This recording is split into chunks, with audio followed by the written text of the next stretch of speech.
Estamos los días miércoles con el estudio a la carta a los romanos. Amado hermano, no se preocupe de que si usted no agarró un montón, ¿verdad?, de esta carta, pero algo vamos agarrando, ¿verdad? Vamos una vez más, carta que el apóstol Pablo escribió a los hermanos allá en Roma. Estamos en el capítulo número 7, Romanos, capítulo número 7. Vamos a leer la bendita palabra de nuestro Dios. Vamos a leer unos versículos ahí, hermanos, y vamos a tratar de explicar, ¿verdad?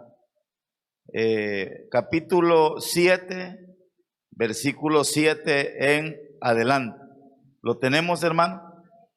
Para una mayor reverencia ante la lectura de la palabra de Dios nos ponemos en pie. La palabra del Señor se lee en nombre del Padre, del Hijo y del Espíritu Santo, y dice así: ¿qué?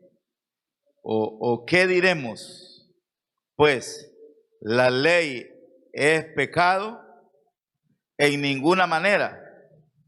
Pero yo no conocí el pecado sino por la ley, porque tampoco conociera la codicia si la ley no dijera no codiciarás.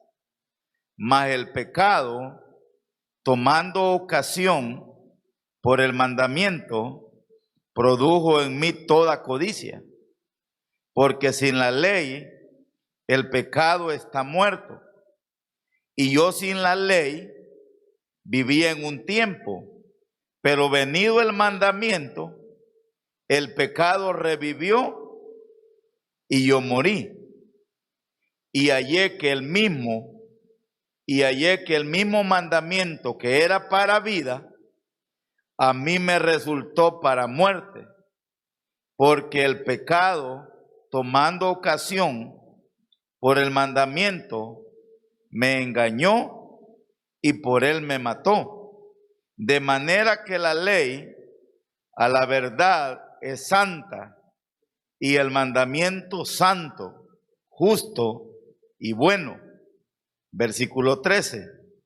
Luego, lo que es bueno vino a ser muerte para mí.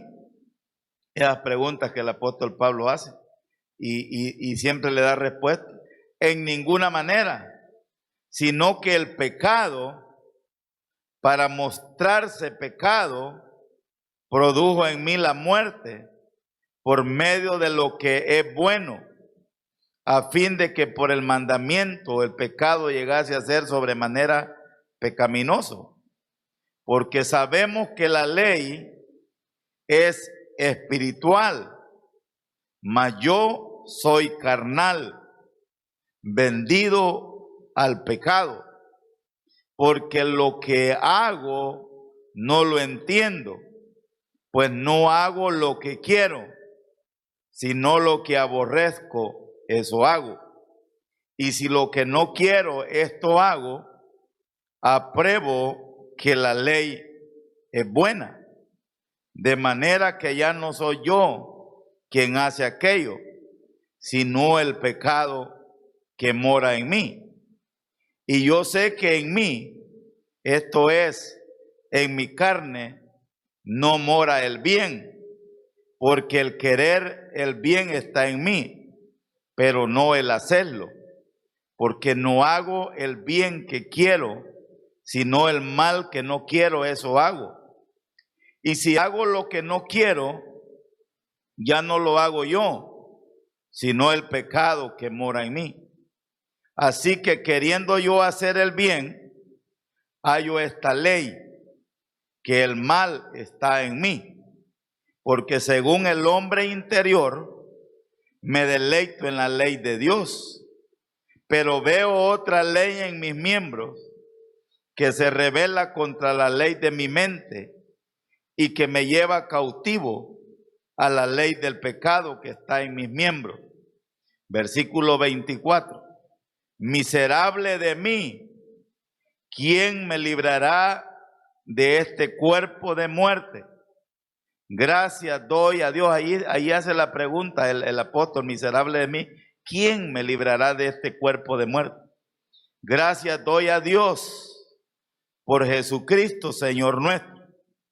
Así que yo mismo con la mente sirvo a la ley de Dios, mas con la carne a la ley del pecado. Vamos a orar, no vamos a cubrir todo ese texto porque algunas cosas me interesa tratar de explicárselas y que Dios nos dé iluminación para poderlas entender. Padre, le damos infinitas gracias por su presencia, por su poder, por su amor, por su bendita misericordia. Que su Santo Espíritu sea el que tome el control completo de este estudio y que usted sea enseñándonos, que usted sea hablándonos, que usted sea instruyéndonos, que usted sea revelándonos su palabra. Háblenos por favor a nuestro corazón. Se lo suplicamos en el nombre de Jesús. Amén y amén. Podemos sentarnos, hermano. Yo les recomiendo que tratemos de estar aquí, ¿verdad? Tenemos poquito tiempo y ya terminamos el estudio. Pero cuando usted lee, cuando yo leo, nos sentimos enredados en el lenguaje que el apóstol Pablo utiliza. Sin embargo, a veces me pasa a mí que por querer explicar y para que se trate de entender más, a veces quizás enchivolamos, porque el apóstol Pablo trata de explicar este tema, lo ha tratado de explicar bastante, ¿verdad? Y vale la pena, hermanos, que nos detengamos, insisto, ¿eh? Una de las recomendaciones que muchos teólogos dan con esta carta a los romanos, que es considerada una de las más difíciles por la cantidad de teología que tiene, una de las recomendaciones que ellos dan es que la leamos y la volvamos a leer, y la volvamos a leer, y la sigamos leyendo, y volvamos a agarrarla, porque el Espíritu Santo en su momento nos va a aclarar, nos va a revelar, nos va a abrir el entendimiento. Lo último que estábamos viendo es que el apóstol Pablo estaba comparando o estaba enseñando, estaba utilizando la comparación del matrimonio para explicarnos, para enseñarnos, hermano, que nosotros ya morimos al pecado, que nosotros ya morimos. Y algunos estarán pensando, pero estamos vivos. Entonces nos estaba el apóstol Pablo tratando de enseñar que nosotros morimos en Cristo, o sea, con Cristo. No sé si usted se recuerda, póngale la pitita ahí, hermanos, a Romano, para no perderlo. Y yo quiero que vayamos a Colosenses. Colosenses está adelante. Está Filipenses, está Tesalonicenses, está Filipenses, está Colosenses, después está, no, el que le dije yo es Colosenses.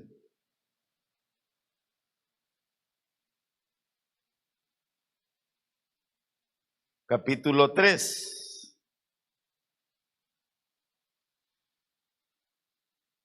Capítulo 3.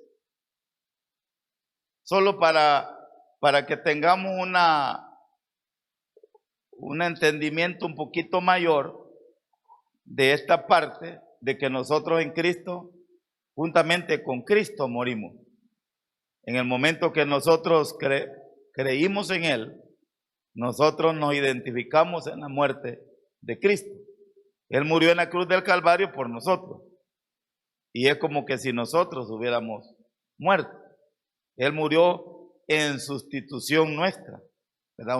Eso se llama una muerte vicaria de Jesucristo. Él, en lugar de morir nosotros, Él fue a morir por nosotros. Lea Colosenses capítulo 3. No habla primero de la muerte, sino que habla de la resurrección. Capítulo 3 dice, si pues habéis resucitado con Cristo. No se me vaya muy rápido, véngame acá. Hermano Eduardo lo anda buscando, alguien que le ayude ahí para que lo encuentre. Hermana Gloria, ayúdeme. ¿Ya lo oyó, hermano? Ya lo encontró. Vaya, no se me vaya rápido. Dice, óigame, es una condicional, no es una interrogante. O sea, si pues haber resucitado con Cristo, o sea, el apóstol Pablo le está hablando a la iglesia en Colosas, le está hablando a los colosenses y le está diciendo, hermana Rosa, si usted ha resucitado con Cristo, o sea, si usted de verdad ha resucitado con Cristo, dice, hoy sí leamos, si pues habéis resucitado con Cristo, buscad las cosas ¿de dónde? De arriba, donde está Cristo sentado a la diestra de Dios. Véngame para acá. O sea, hermana Rosa, si de verdad, es un ejemplo, hermano, no me voy a hablar. Si de verdad habéis resucitado con Cristo, buscad las cosas de arriba. O sea, cuando alguien ha resucitado con Cristo, ¿qué significa? Que ya nos identificamos en la muerte con Cristo, en la muerte de Cristo, y nos identificamos en la resurrección con Cristo. O sea, ¿qué significa? Morimos a nuestro viejo hombre y nace una nueva criatura en nosotros. Esa nueva criatura es la figura del bautismo, hermano. Bautismo. Muertos con Cristo y resucitado ¿a qué? ¿Y resucitado a qué? A una nueva vida. Corintios, ¿cómo se lo dijo el apóstol Pablo a los corintios? De modo que si alguno está en Cristo, o sea, estar en Cristo, ¿qué significa? Ser cristiano, haber recibido a Cristo. De modo que si alguno está en Cristo, ¿qué dice? Nueva criatura es. O sea, lo que el Señor le dijo, ¿a quién se lo dijo a Jesucristo? De que necesitaban nacer de nuevo. ¿A quién fue que le dijo? A Nicodemo. ¿Qué le dijo el Señor? Te es necesario nacer de nuevo. Y Nicodemo, siendo predicador de aquella época, siendo líder religioso de aquella época, dijo Nicodemo, ¿cómo yo siendo viejo? Se midió el diámetro de la cabeza. ¿Cómo yo siendo viejo me voy a volver a meter al vientre de mi mamá? Quizá ya ni estaba viva la madre de él. Y Jesucristo no le hablaba de un nacimiento físico, le hablaba de un nacimiento espiritual. Cuando recibimos a Cristo, nace un nuevo ser en nosotros, una nueva naturaleza. Entonces, Colosenses dice, si pues habéis resucitado con Cristo, ¿qué significa? Que ya recibimos a Cristo, morimos a nuestra naturaleza pasada, a nuestra vieja naturaleza y resucitamos a una nueva. ¿Cuál es esa nueva? La nueva criatura. Si habéis resucitado con Cristo, ¿qué está diciendo el apóstol Pablo a los miembros de la iglesia en Colosas? Si usted dice que es creyente y de verdad ya resucitó de nuevo, que tiene enséñeme una manera que usted ha resucitado, que usted ahora es creyente. ¿Cómo le enseñamos? ¿Cómo? Buscando las cosas. Hermano, ¿qué es buscar las cosas de arriba? ¿Ah? Hermana Griselda, ¿qué es para usted buscar las cosas de arriba?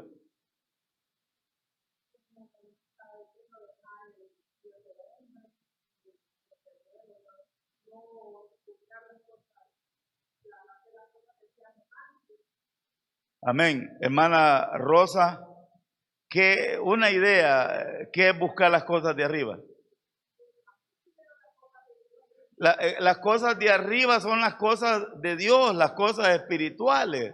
Buscar, o sea, alguien que de veras ya resucitó con Cristo, va a buscar a Dios, va a buscar lo espiritual, va a tener comunión con Dios, va a tener vida espiritual, va a orar, va a tener, o sea, no hay necesidad de estarle diciendo, hermano, ore, hermano, ore, hermano, ore, hermano, lea su Biblia, hermano, congréguese, hermano, sirva. No, o sea, un verdadero creyente automáticamente, sin que el pastor lo esté molestando, sin que el pastor le esté exigiendo, porque eso no es lo correcto, que tenga que estarle exigiendo.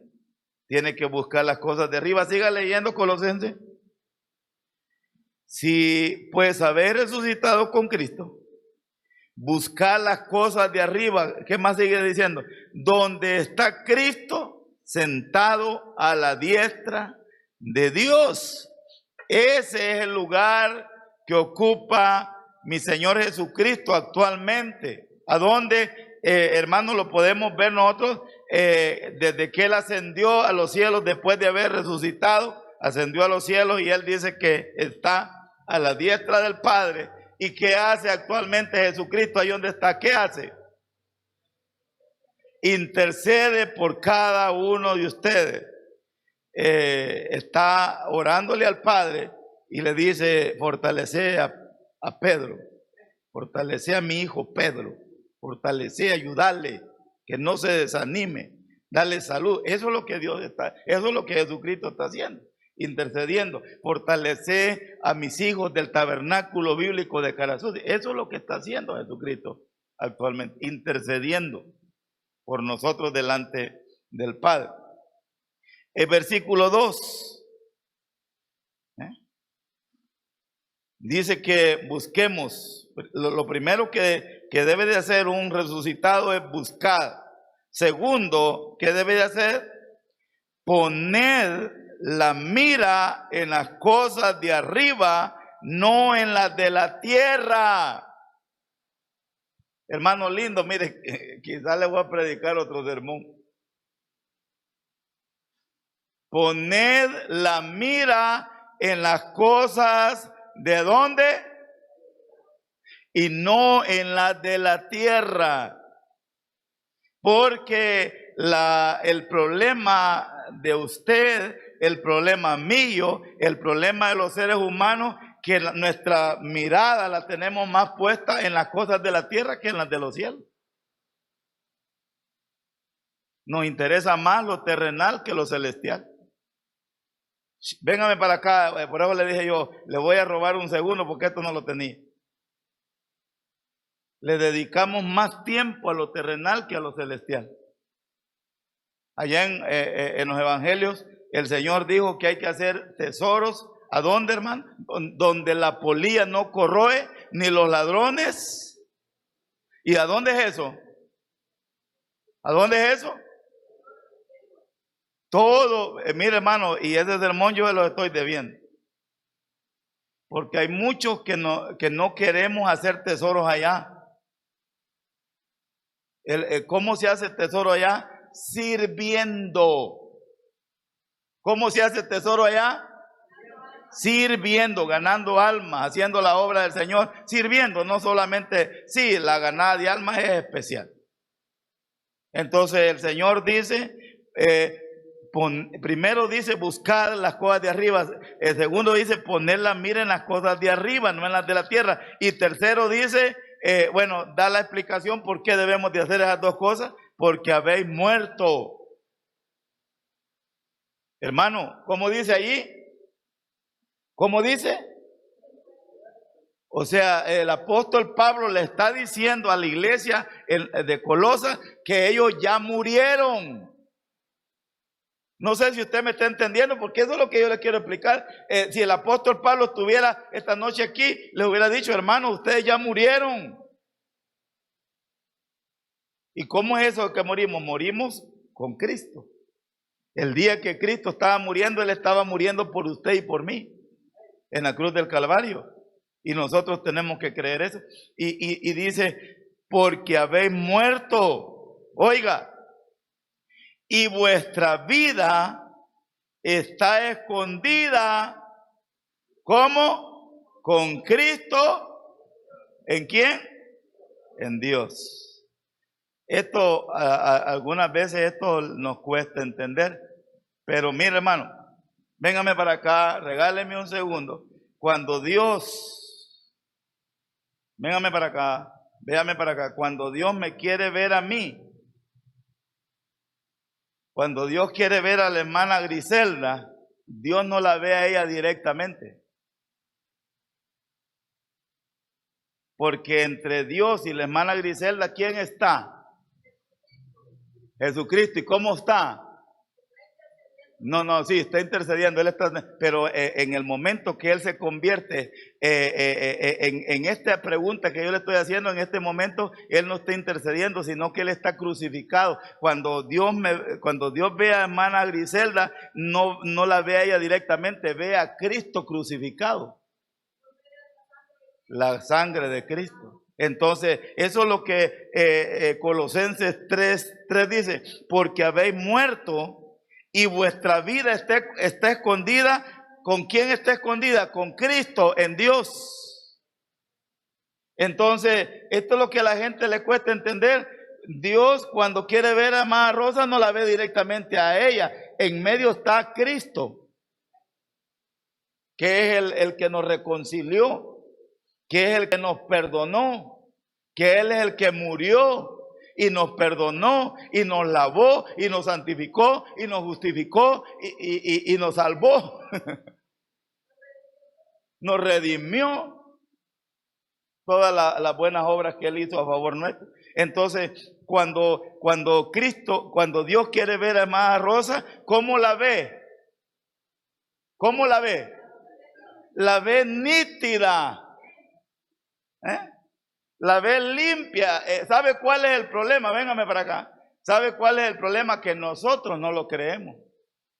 Pero Dios, cuando ve a hermana Rosa, y hermana Rosa dice, pero ¿cómo me va a ver limpia si ayer hierba? Esto es un ejemplo, hermano. A mí nada me han contado. Ayer hierba. Entonces, ese es el problema. Porque el diablo es el que es acusador y le dice, si sos pecadora, qué limpia te va a ver Dios. Dios me ve limpio a mí, no por mis propios hechos, sino que me ve limpio porque me ve y ve a Jesucristo antes que a mí. Y lo ve crucificado. Eso quiero que entendamos. Esa es una obra preciosa. Entonces, pero lo que yo les quería decir de Colosenses, que Colosenses dice que nosotros ya resucitamos, ya morimos. Ya morimos, ya estamos muertos, ya resucitamos. Y el que resucitó es el nuevo ser que nació en nosotros. Vamos a Romanos. Vamos a Romanos.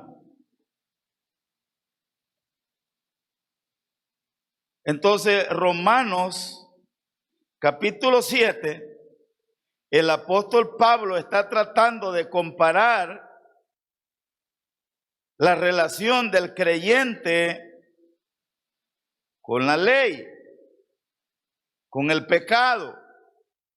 Y está diciendo que nosotros, versículo 4, léalo conmigo, versículo 3, dice, así que si en vida del marido se uniere a otro varón, será llamada adúltera, pero si su marido muriere es libre de esa ley. De tal manera que si se uniere a otro marido no será adúltera. ¿Por qué? Porque ya el marido ya murió. Ya no tiene problema. Verso 4. Y ahí está bonito. Así también vosotros, hermanos míos, Oiga, ¿qué dice? Habéis, así también vosotros, hermanos míos, habéis muerto a la ley. ¿Mediante quién? Mediante el cuerpo de Cristo, para que seáis de otro, del que resucitó de los muertos, a fin de que llevemos fruto para Dios. Entonces nosotros ya morimos por medio de Cristo. Dice aquí la palabra de Dios: así también vosotros, hermanos míos, habéis muerto a la ley mediante el cuerpo de Cristo. Cuando Cristo estaba muriendo, allí estábamos muriendo nosotros, ¿verdad? Ya le dije yo, todo creyente debe de identificarse con Cristo. ¿En qué? En dos cosas: en su muerte y en su resurrección. Yo en Cristo ya morí y yo en Cristo ya resucité. Cosa que a muchos nos cuesta entender. Nos cuesta entender, no, ya, hermano, cuando la palabra de Dios dice que usted ya nació de nuevo, ya usted ya resucitó. Quiero que vayamos a Efesios. Quizás no voy a predicar ahora. Quiero que vayamos a Efesios.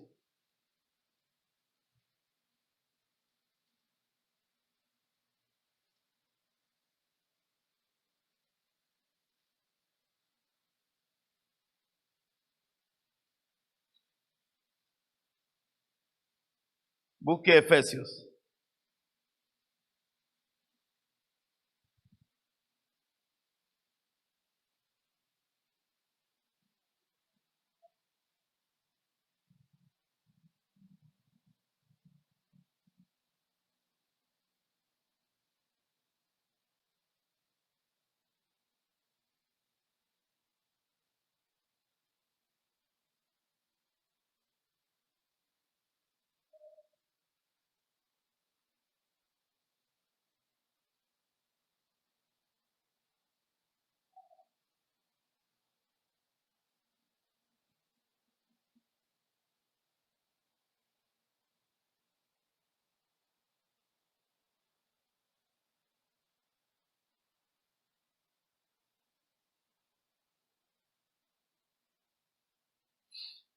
Capítulo 2.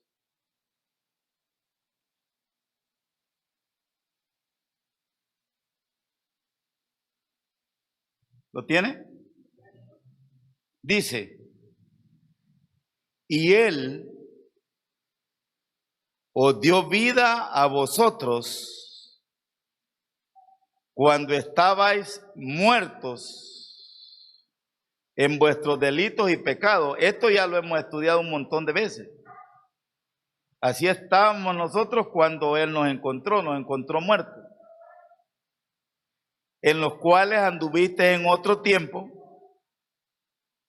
siguiendo la corriente de este mundo, conforme al príncipe de la potestad del aire, el espíritu que ahora opera en los hijos de desobediencia, entre los cuales también todos nosotros vivimos en otro tiempo, en los deseos de nuestra carne, haciendo la voluntad de la carne y los pensamientos, y éramos por naturaleza hijos de ira, lo mismo que los demás. 4. Pero Dios, que es rico en misericordia, por su gran amor que nos amó, oiga, aún estando nosotros muertos en pecados, ¿qué hizo Él? Nos dio vida juntamente con Cristo, ¿verdad? Nuestro Señor Jesucristo nos dio vida. Y ahí entre paréntesis dice: por gracia soy salvo. Versículo 5: aún estando nosotros muertos en pecado, lo primero que Él hizo, nos dio vida juntamente con Cristo. Versículo 6, póngame atención: y juntamente con Él. ¿Con quién? ¿Con Él quién? ¿Con Él quién, hermano? Jesucristo, dígalo sin miedo, juntamente con Cristo. Y versículo 6, y juntamente con Él, ¿qué hizo? Hermano, lea, tiene la Biblia abierta ahí, léalo conmigo, ¿qué fue lo que Él hizo? Y juntamente con Él nos resucitó. ¿Lo lee usted, hermano? No es que lo va a resucitar, ya lo resucitó. De acuerdo a Dios, usted ya está resucitado. Ya, no es que mañana va a ser eso. No es que va a ser pasado mañana. Porque ese es el problema de los que piensan que la salvación se la van a ganar y no saben si en el camino se la van a lograr ganar o no van a lograr ser salvos. Pero él dice, él habla de un evento que ya pasó y cuando nos resucitó, cuando usted y yo creímos en él. Él ya nos ve resucitado. Físicamente va a ser un evento que va a pasar después. Pero Cristo, cuando lo vea a usted, dice, esta hija mía es resucitada ya, porque Él nos ve en eternidad. Y juntamente con Él nos resucitó. Y vea esto, hermano. Vea esto. Nos resucitó, ¿y qué más? Y asimismo nos hizo sentar en los lugares celestiales con Cristo Jesús. A ver, alguien que me diga qué significa eso. Y asimismo nos hizo sentar en los lugares celestiales. Véame para acá, hermano, véame para acá. Como Él no está en un tiempo como nosotros que estamos presente, pasado, presente y futuro, Él desde que nos perdonó y nosotros lo recibimos, Él ya nos vio resucitados y ya nos vio sentados en lugares celestiales a donde vamos a estar. No sé si usted me entiende.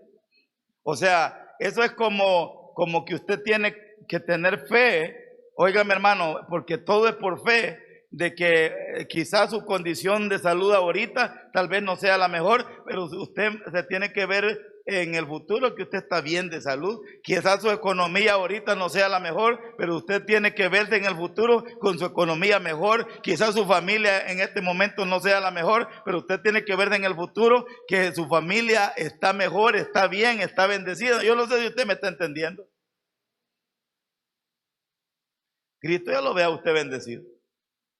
Cristo ya lo ve a usted resucitado y sentado en los lugares celestiales. Lugares celestiales nos habla de una posición. Entonces, para Cristo ya estamos resucitados. Para Cristo ya morimos.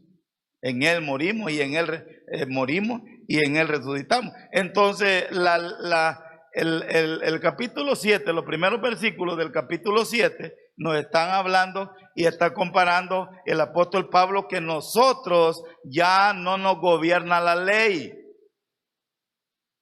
Y compara con el matrimonio, porque la esposa está sujeta a la ley del matrimonio con el marido mientras él vive, pero cuando él muere, la mujer queda libre. De la misma manera, el hombre está sujeto a la ley del matrimonio mientras la mujer está viva, pero si ella muere, el varón queda libre. Y como nosotros ya morimos en Cristo, nosotros morimos. Entonces ya no estamos sujetos a la ley de Moisés. Y eso es lo que dice 7:4. Así también vosotros, hermanos míos, habéis muerto a la ley mediante el cuerpo de Cristo, para que seáis de otro, del que resucitó a los muertos, a fin de que llevemos frutos para Dios. Óigame, nosotros ya no estamos bajo la ley, nosotros somos salvos por gracia. Ahora nosotros ya no estamos bajo la ley, ya no es la ley la que nos rige, ahora estamos en Cristo. Usted está en Cristo y es Cristo el que lo rige. Es diferente, ¿verdad? Entonces, eso es lo que estaba tratando de decir, hermanos, los primeros versículos del capítulo 7. Solo leamos esto, ¿va? Ahorita nos vamos. Versículo 7. ¿Qué diremos? ¿Qué diremos pues? ¿La ley es pecado? Es la pregunta que hace el apóstol Pablo, al igual que las demás preguntas.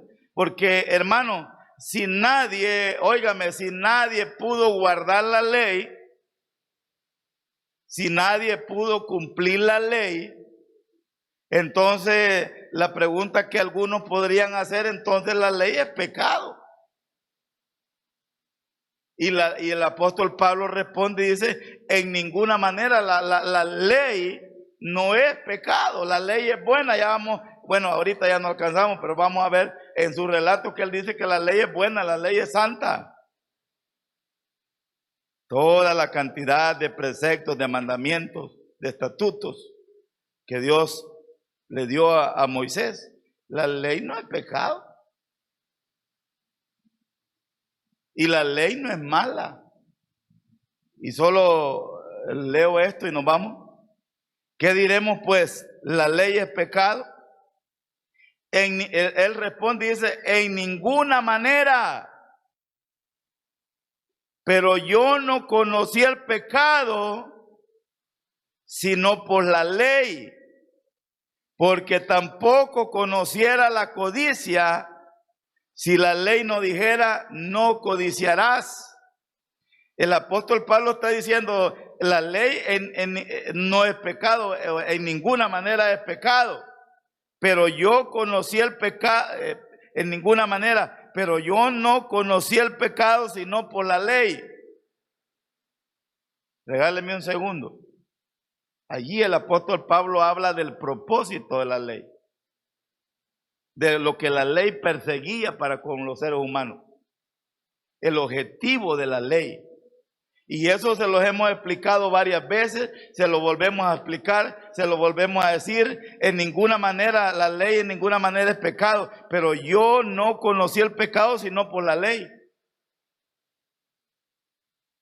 ¿Para qué Moisés trajo la ley? ¿Para qué Dios le dio la ley al pueblo? Hermano, nosotros poco predicamos de toda esa cantidad de estatutos que existieron en el Antiguo Testamento. Sería duro eso, vivir en este tiempo tratando de cumplir esos estatutos. Si un hijo suyo se ponía rebelde, contumaz, dice la Biblia, y rebelde, hermano, ¿usted qué tenía que hacer? Sacarlo de la casa y llevarlo a los ancianos. ¿Y qué iban a hacer los ancianos con ese muchacho rebelde? A ver, ¿qué iban a hacer con él? ¿No han leído? Dice el hermano Pedro que había que castigarlo. ¿Quién está de acuerdo con eso? ¿Sabe qué mandaba la ley? Había que matarlo. Esa era la ley. ¿Usted cree que la aplicamos en estos días? ¿Ah?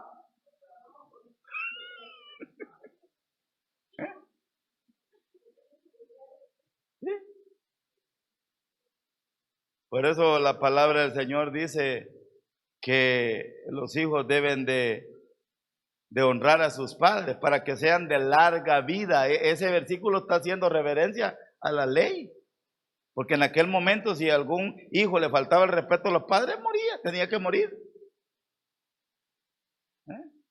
Ahora los bichos no nos respetan.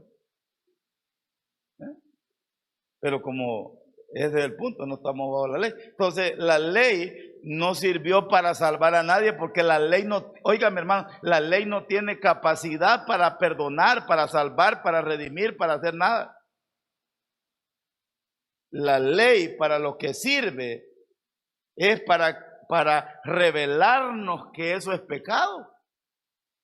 Usted cuando lee, dice, ¿verdad? La ley de tránsito, no te vayas a pasar el semáforo en rojo porque es infracción.